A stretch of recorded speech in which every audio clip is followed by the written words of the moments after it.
In the summer of 1518, the city of Strasbourg, nestled along the Rhine River in what is now modern-day France, was alive with its usual bustle.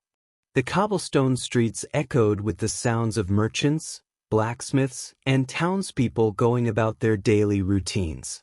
Life was hard but predictable. Yet, in late July, something strange and terrifying began to unfold, something that would baffle historians for centuries to come. It started with one woman. Her name was Frau Troffea. No one knows much about her, whether she was young or old, rich or poor, but she would go down in history for one horrifying reason. On that fateful day, she stepped into the middle of the street and began to dance. It wasn't graceful or joyful. It wasn't to the sound of music or celebration. She twirled, spun, stomped, and jerked as if her body had been taken over by an unseen force. Her movements were frantic and erratic. She didn't speak or seem aware of her surroundings. She just danced.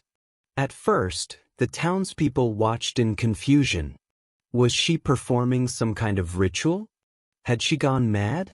Or was it a religious display, perhaps an offering to God? Yet as the hours passed and Frau Troffea continued to dance, without pause, without food, and without sleep, concern turned to fear. She danced through the day. She danced through the night. And by the third day, something even more disturbing happened. Others began to join her. Within a week, more than 30 people were caught in the grip of this strange affliction. Men, women, and even children began to dance uncontrollably in the streets, as if pulled by some invisible puppet master. They were exhausted, yet they could not stop. They screamed in pain. Their feet were torn and bloodied from the constant motion, but still, they danced. By the end of the month, the number had swelled to over 400. The streets of Strasbourg had become a nightmarish spectacle of chaos. Some collapsed from sheer exhaustion. Others foamed at the mouth. People writhed in agony, some even begging for help. Yet they kept dancing, their bodies refusing to obey their desperate minds. Worse still, some of the dancers began to die. They perished from strokes, heart attacks, and dehydration. There are even reports that some simply dropped dead from sheer exhaustion, their bodies finally surrendering to the madness. But what was causing this terrifying phenomenon? The city leaders were desperate to stop the crisis. They turned to physicians, but in 1518, the understanding of disease and mental health was primitive.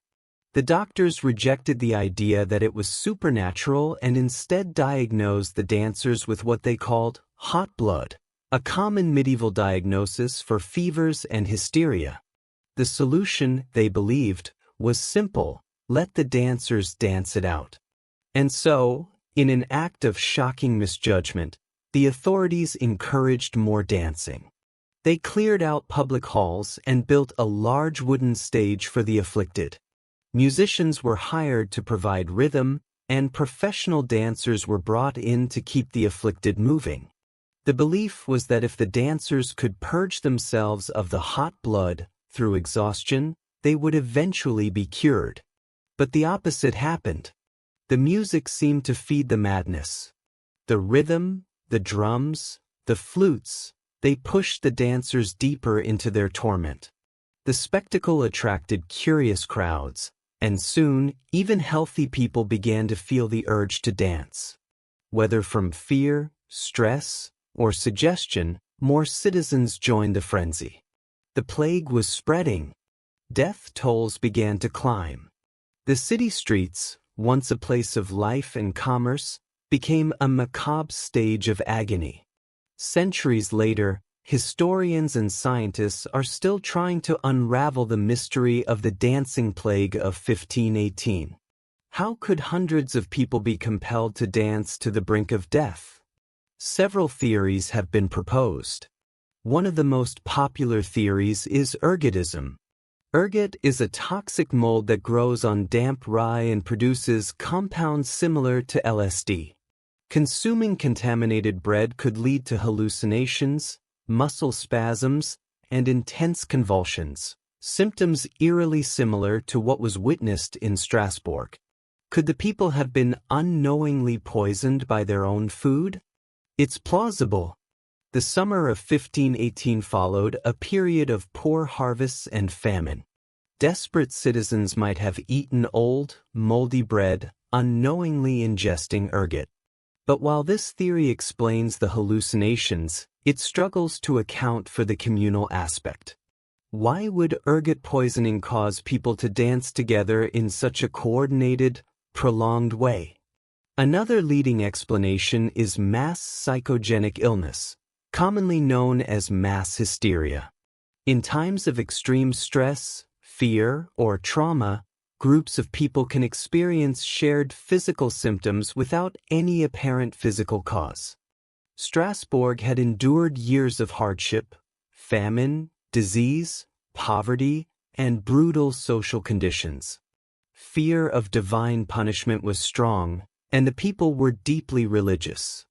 Some historians suggest that the community's collective anxiety erupted into a psychological crisis. The belief in Saint Vitus, a Christian martyr believed to curse sinners with compulsive dancing, could have influenced their behavior. Perhaps the first few dancers triggered a contagious fear, and as panic spread, more people succumbed, their minds and bodies betraying them. In the 16th century, superstition ran deep. The fear of divine wrath or demonic possession was real. Some believed the dancers were cursed by Saint Vitus himself, a belief so strong that it might have caused psychological reactions. Others theorized that the dancers were experiencing a form of religious ecstasy. In some cultures, frenzied dancing was seen as a way to cleanse the soul or achieve spiritual enlightenment. Perhaps the dancers were caught in a fever of religious devotion gone horribly wrong. There's also speculation that the dancing plague might have been a form of protest or social rebellion. Life in medieval Strasbourg was harsh. The peasants faced oppressive taxes, constant threats of disease, and the ever-present fear of damnation. Could the plague have been a desperate cry for help? A way to break free from the crushing weight of their existence? We may never know for sure. By early September, the dancing began to fade. The surviving dancers, those who hadn't already collapsed or died, were taken to a shrine dedicated to Saint Vitus in the nearby town of Saverne. There, they were blessed with holy water, offered prayers, and given symbolic red shoes. This act of spiritual cleansing seemed to break the spell. Gradually, the compulsion to dance lifted.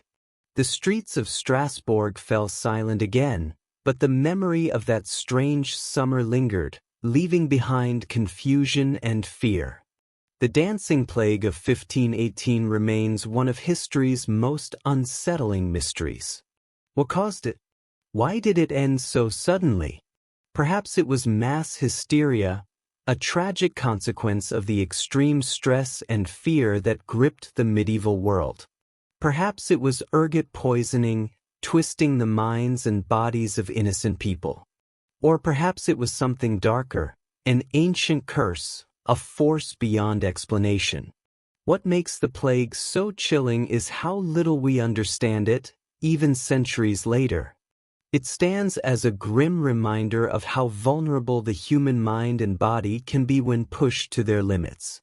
And it makes us wonder, if such madness could happen then, in a world ruled by superstition and fear, could it happen again? We may never know the full truth behind the dancing plague of 1518.